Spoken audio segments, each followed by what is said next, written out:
Why, hello there. Have you ever wondered how a sun forms? How a star forms? Well, you've come to the right place. For now, I'm going to be teaching you how to learn about the star. Okay. So basically, imagine a bunch of gases and dust in space. They're just in space. Eventually, gravity, they start pulling them together. They start spinning. It's a nebula. And then the nebula, the gases start forming together. They start pulling together from gravity.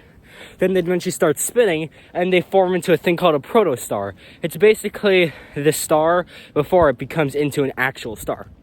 Okay. So then, after the protostar is made, it turns into a main sequence star. Small stars will burn for a while, and then eventually they'll turn into a white dwarf.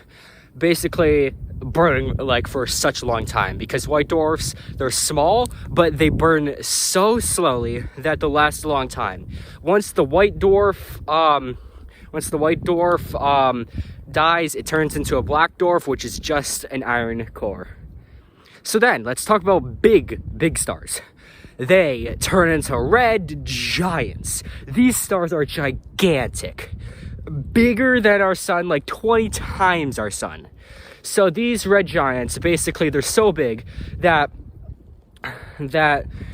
basically the pressure on the inside of them is greater than the gravity, so they start expanding because there's so much mass, but it's so far spread out because the center of gravity is in the middle. The farther away you get from something, the less gravity has an effect on it. That's why if you're in space, you'll feel a very little effect than on compared to the surface of the Earth. So then, once that happens, once the red giant starts getting bigger, gravity has less and less of an effect on it because the pressure on the inside is greater than the gravity, so it starts expanding. And then because it gets so big, the mass eventually just starts going into space because it can't even be held down by the gravity. So then it loses around 50% of its mass.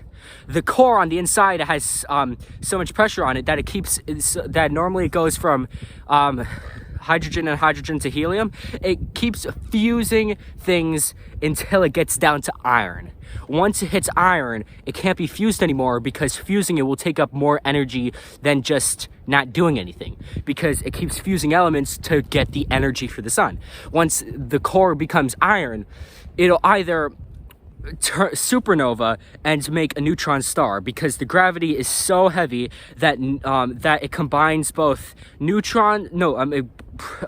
combines both electrons and protons, which are positive and negatively charged things, and turn them into neutrons by combining them. This creates a super dense star that basically is one of the densest things in the universe.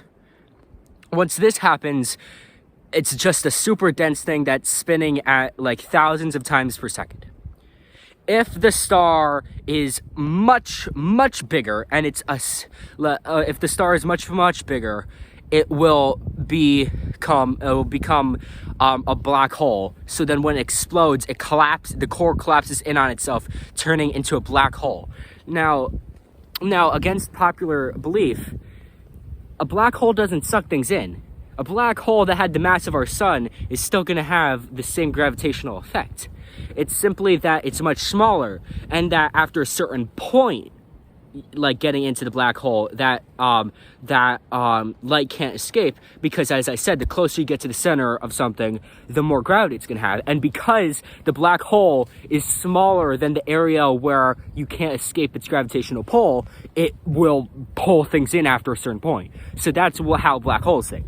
So as a recap, nebula turns into protostar, then to main sequence star. If it's small, it'll turn into white dwarf. It'll turn into a white dwarf, and then a black dwarf. If it's a big star, it'll turn into a red giant, and sometimes a red supergiant if it's big enough, turning in either to a neutron star, which is fully packed with neutrons and super dense, or it will turn into a black hole. And fun fact, in a neutron star, a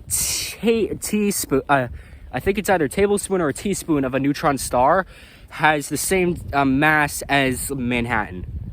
Oh, hey, look, I'm in the woods right now, and like, look at this branch. Like, it's like able to hold me up, and it's pretty nice. So, thank you for watching. I'll see you next time. Goodbye.